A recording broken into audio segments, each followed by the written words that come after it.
And there's a lot of bragging rights here, because we're talking Schumacher versus Eliminations.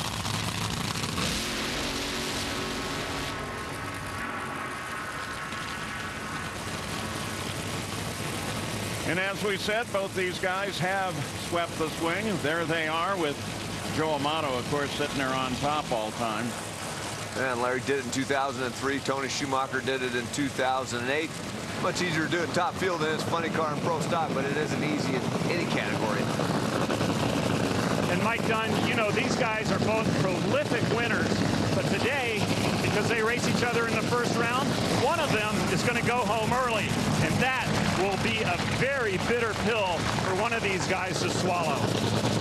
Well, it's always great coming up against you know, these two drivers, and I can remember back when you know, me and Larry Dixon went head-to-head, and I had to, you know, a lot of head-to-head battles with Tony Schumacher, and it was always just trying to, like Tony said, you're trying to raise yourself for the game, because you know the guy in the other lane is going to be doing the same thing. Tony knows that Larry's going to raise himself. He's going to be on his game. Larry also knows the same thing about Tony.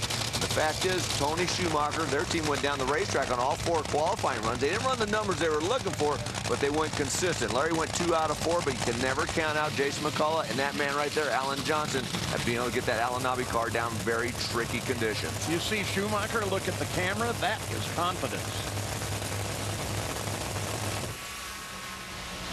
Tony with the advantage off the start. There it is. And carries it right on through. Tony Schumacher, 4006, 308 miles an hour. That's low of the round, and boy, the bragging rights for that one are huge. You see the reaction of Don Schumacher, the car owner. That gives you an idea of how much is on the line. We're only talking first round.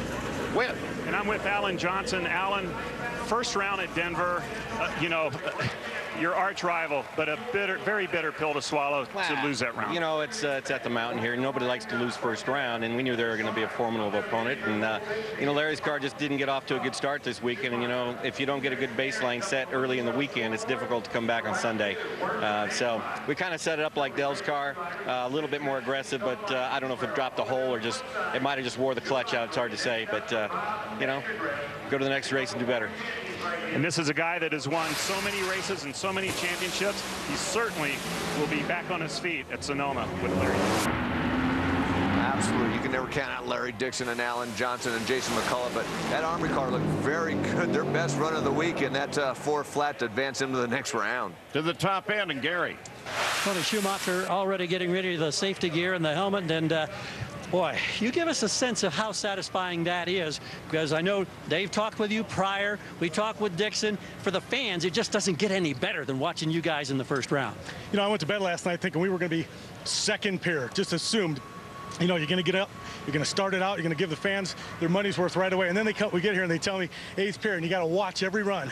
Watch the oil downs, watch all that stuff. But that is just monstrous. For the U.S. Army, I spent the week, got to go to Fort Carson, enjoy this beautiful place, Colorado Springs, you know, where the base is, and meet the soldiers. So to come up here and to be able to have to run first round, it's been 8 years, they say, since we run first round, and to get the victory. I don't even know what we won, but that pretty yellow light was staring at me. I wanted to climb out of the car and cheer right there. You know, I'm usually calm and cool, but that was just big. Big run there. 4 flat with a 6, low of the 6. Nice. And here is the Lucas Oil ladder for the second round. Dell will face Antron. Dell, an Eliminations car, and Antron has lost to an Eliminations car the last 4 races on the tour. Other side, Tony Schumacher's going to have that lane choice over Bob Vandegrift. Doug Coletta, our Castle man to watch, will have lane choice over Hot Rod Fuller.